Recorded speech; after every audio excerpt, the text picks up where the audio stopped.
School തുറക്കുന്ന ടൈമൊക്കെ ആകുമ്പോഴത്തേന് ഏകദേശം ഈ ഒരു പരുവമായിട്ടുണ്ടാവുമല്ലേ. എന്നാലും സാരമില്ല, വെന്തുരുകുന്ന ചൂടല്ലായിരുന്നു, അയ്യോ പുഴുങ്ങിയെടുക്കായിരുന്നു. അപ്പം അതെല്ലാം വരെ മഴയൊക്കെ അപ്പം നമ്മൾ മഴയത്തൊരു ഷോപ്പിങ്ങിന് പോകണം. മെയ് ലാസ്റ്റ് ഒക്കെ ആയിട്ടുണ്ട് കേട്ടോ. അപ്പം നമുക്ക് ആവശ്യമുള്ള സാധനങ്ങളൊക്കെ വാങ്ങിക്കണം. ആദ്യം ഞാനും അച്ഛനും കൂടെ ബാങ്കിൽ കയറിട്ടോ. അപ്പോഴത്തേന് അമ്മ കാറിൽ പുറത്ത് വെയിറ്റ് ചെയ്യായിരുന്നു.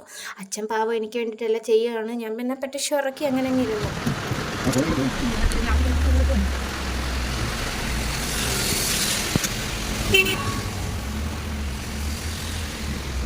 അപ്പോൾ വീട്ടിൽ നിന്ന് ഇറങ്ങിയപ്പോഴേ നല്ല മഴ, ടൗണിലോട്ട് വന്നപ്പോൾ അതിലും മഴ. അപ്പോൾ നമുക്ക് നേരെ ഷോപ്പിലോട്ട് പോവാം. കുറച്ച് അത്യാവശ്യ സാധനങ്ങളൊക്കെ വാങ്ങിക്കാനുണ്ടായിരുന്നു. അപ്പോൾ ഞാൻ ഇന്നിങ്ങനെ ഒരു ഡേ ഇൻ മൈ ലൈഫ് പോലെ എടുക്കാമെന്നാണ് കരുതിയത്. പക്ഷേ അതിൽ ഞാൻ അത്ര വിദഗ്ധ അല്ലാത്തത് കൊണ്ട് എവിടെയെങ്കിലുമൊക്കെ എന്തെങ്കിലുമൊക്കെ പാളിപ്പോയിട്ടുണ്ടാവാം, സ്വാഭാവികം. അങ്ങനെ വേണമല്ലോ. അപ്പോൾ അതെ, നമ്മൾ ലെഫ്റ്റൊക്കെ കയറി കുറച്ച് ഷോ ഒക്കെ ഇറക്കി. അമ്മയ്ക്കാണ് അമ്മയുടെ ഹെയർ സ്റ്റൈൽ ഒട്ടും ഇഷ്ടപ്പെട്ടില്ല. ഞങ്ങൾ പറഞ്ഞിടത്ത ഹെയർ സ്റ്റൈൽ അമ്മയ്ക്ക് ഇങ്ങോട്ട് സെറ്റ് ആയില്ലെന്ന് പറയുന്നത്. അപ്പം എനിക്ക് പുറത്ത് പോകാനുണ്ട്. അപ്പോൾ എനിക്ക് അതിന് പെട്ടിയും കാര്യങ്ങളൊക്കെ വേണമായിരുന്നു. അപ്പം ഞാൻ ബിഗ് ബോസിൻ്റെ ഡൈ ഹാർട്ട് ഫാൻ ആയതുകൊണ്ട് ബിഗ് ബോസിൽ എല്ലാവരുടെ പെട്ടി ഈ കളറല്ല. അപ്പോൾ എനിക്ക് ആ കളർ തന്നെ വേണമെന്ന് ഞാൻ മനസ്സിൽ ഉറപ്പിച്ചായിരുന്നു പോയത്. അപ്പോൾ എനിക്ക് ആ പെട്ടി തന്നെ കിട്ടി. അപ്പോൾ അതിനകത്ത് വേറൊരു പെട്ടി. അപ്പോൾ ആ ചേട്ടന്മാരുടെ മക്കളെ പേടിക്കേണ്ടത്, ഫ്രീ ഒന്നുമല്ല, സ്ഥലമില്ലാത്തതുകൊണ്ട് വെച്ചായിരുന്നു. അങ്ങനെ കട മുഴുവൻ വാങ്ങി കൂട്ടണമെന്ന് ആഗ്രഹം ഉണ്ടെങ്കിലും നമ്മൾ അല്ലറ ചില്ലറ ആവശ്യമുള്ള സാധനങ്ങൾ മാത്രമേ വാങ്ങിയിട്ടുള്ളൂ. ഞാൻ ഹോസ്റ്റലിലാണ് നിൽക്കാൻ പോകുന്നത്. അപ്പോൾ അതിനാവശ്യമുള്ള സാധനങ്ങളെല്ലാം വാങ്ങിച്ച് അത് വിദഗ്ധമായി പെട്ടി തന്നെ ഇട്ടുകൊണ്ട് ഡാഡി ഇങ്ങ് പോയിരുന്നു. അപ്പോഴത്തേനും മഴയൊന്ന് കുറഞ്ഞു കേട്ടോ. അത് തന്നെ വലിയ കാര്യം. ഭയങ്കര മഴയായിരുന്നു. ചൂട് അങ്ങോട്ട് മാറി, ഒടുക്കത്തെ ചൂട് മാറിയപ്പോഴത്തേനും ഒടുക്കലത്തെ മഴ. എന്ത് കാലാവസ്ഥയാണ്. പിന്നെ നമുക്കൊരു കൊറിയറൊക്കെ എടുക്കണ്ടായിരുന്നു. അപ്പം അതെല്ലാം എടുത്തിട്ട് നമ്മൾ നേരെ പോകുന്നത് ഒരു ടെക്സ്റ്റൈൽസിലോട്ടാണ് കേട്ടോ. എനിക്ക് എവിടുന്ന് ഡ്രസ്സ് എടുത്താലും ഇവിടുന്ന് രാധാസ് നിന്ന് എടുക്കുന്ന പോലൊരു സാറ്റിസ്ഫാക്ഷൻ വേറെ എങ്ങൊന്നുമില്ല. അടിപൊളി കളക്ഷൻസും നമുക്ക് ഭയങ്കര അഫോർഡബിൾ ആയിട്ട് അവരുടെ കസ്റ്റമർ സർവീസ് ആണെങ്കിൽ അത്രയും അടിപൊളി.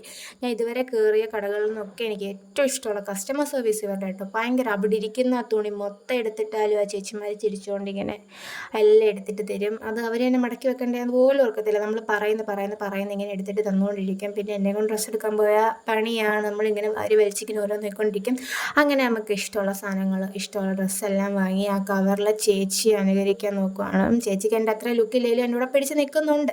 അപ്പോഴത്തേനും മഴയൊക്കെ പെയ്ത് ഞങ്ങളുടെ തോട്ടിലെല്ലാം വെള്ളമായിട്ടുണ്ടായിരുന്നു. ഇച്ചിരി കൂടെ ആയിട്ടുണ്ടെങ്കിൽ നമുക്ക് ആ വഴിയെ പോകാൻ പറ്റത്തില്ലായിരുന്നു. അപ്പോൾ ഇത് ഡേ 2 ആണ്. ഇത് നമ്മളൊരു വൈകുന്നേരമായിട്ട് ഇറങ്ങുന്നത്. അപ്പോൾ ഞാൻ കരുതിയത് രണ്ടും കൂടെ ഒന്നിച്ചങ്ങിടാന്ന്. ഇത് അതിൻ്റെ പിറ്റേന്ന് വൈകുന്നേരം. അപ്പം മഴക്കോള് നല്ലപോലെ ഉണ്ട്. പക്ഷെ എന്തോ മഴ പെയ്തില്ല. ഇങ്ങനെ ഒരുമാതിരി മൂടിക്കെട്ടി ഇങ്ങനെ നിൽക്കും. എനിക്ക് അങ്ങനെയൊന്നും ഇഷ്ടമല്ല. എനിക്ക് അത്യാവശ്യം കുറച്ച് വെയിലൊക്കെ ഉള്ളതാണ് ഇഷ്ടം. അപ്പോൾ ഞാനും ഡാഡി അമ്മയും കൂടെയാണ് പതിവ് പോലെ പോകുന്നത്. ഇന്നെന്തായാലും തോട്ടിലൊന്നും അത്ര വെള്ളമൊന്നുമില്ല. അങ്ങനെ നേരെ നമ്മൾ പോയത് ഒരു ചെരുപ്പ് കട. ചെരുപ്പ് മാത്രമല്ല എല്ലാം ഉള്ളൊരു കടയാണ്, റിയൽ ബസാർ എന്ന് പറയുന്നത്. അപ്പം സ്കൂൾ തുറപ്പൊക്കെ ആകുമ്പോൾ പറയണ്ടല്ലോ, ഒടുക്കലത്തെ തിരക്കാണ്. എൻ്റെ പൊന്നിയെ തള്ളി ഉന്തിയൊക്കെയാണ് അതിനകത്തോട്ട് കയറിപ്പോയത്.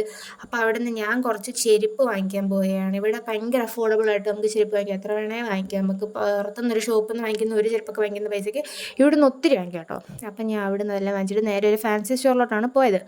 അപ്പം ഫാൻസി സ്റ്റോറിൽ ചെന്നാൽ പിന്നെ പെൺകുട്ടികളെ പറയണ്ടല്ലോ, നമ്മുടെ കയ്യിൽ കൊള്ളുന്ന എല്ലാം അങ്ങ് വാരിക. അതങ്ങനെ വേണം. കാരണവന്മാരായിട്ട് ഉണ്ടാക്കി വെച്ചിരിക്കുന്ന ശീലമൊന്നും നമ്മൾ തെറ്റിക്കരുത്. അപ്പം എൻ്റെ കയ്യിൽ ഒതുങ്ങാവുന്നതെല്ലാം ഞാൻ അവിടെ നിന്ന് വാങ്ങി കൂട്ടിയിട്ടുണ്ട്. അങ്ങനെ പിന്നെ ഒരു സമയത്തെപ്പോഴത്തേനും ഡാഡി പറഞ്ഞു നമുക്ക് അങ്ങോട്ട് ഇറങ്ങിയാലോ, നമുക്ക് അടുത്ത കടയിൽ കയറണ്ടേ. അപ്പോഴത്തേനും നമ്മൾ ആവശ്യമുള്ള സാധനങ്ങളെല്ലാം വാങ്ങി അവിടുന്ന് നേരെ പോയത് ഒരു വാച്ച് കടയിലോട്ടാണ്. എനിക്ക് വാച്ച് വേണം. എനിക്കാണെങ്കിൽ വാച്ച് വാഴത്തില്ല. ഇതൊന്നെങ്കിൽ ഞാൻ എവിടെയെങ്കിലും കൊണ്ടുപോയി കളയില്ലെങ്കിൽ എൻ്റെ പന്നല ഇത് പെട്ടെന്ന് വാച്ച് പോവും. എന്നാലും ഒരിടത്ത് പോവല്ലേ ഇരിക്കട്ടെ എന്ന് എഴുതിയിട്ട് നമ്മളത് വാച്ചൊക്കെ വാങ്ങിച്ച് ഞാൻ വൈറ്റും ബ്ലൂ ഒക്കെയാണ് ചോദിച്ചത്. അപ്പം അമ്മ റെഡ് എടുത്ത് വെച്ച് തന്നപ്പോൾ ഉള്ളതിലൊരു ഇച്ചിരി ഭേദമുള്ള കളറായിട്ട് എനിക്കിത് തോന്നി. അങ്ങനെ ഈ ഒരു വാച്ച് എടുത്തു. അപ്പോഴത്തേനും ഇതേ മൂടി കിട്ടിയൊക്കെ വന്നിട്ടുണ്ടായിരുന്നു. നമ്മൾ നേരെ വീട്ടിലോട്ട് പോകണം. അപ്പം നമ്മുടെ ചാനൽ ആദ്യമായിട്ട് കാണുന്നവരുണ്ടെങ്കിൽ ലൈക്ക് ചെയ്യുക, സബ്സ്ക്രൈബ് ചെയ്യുക. അപ്പം അത്രേ ഉള്ളൂ. പൊട്ടേ ടാറ്റാ.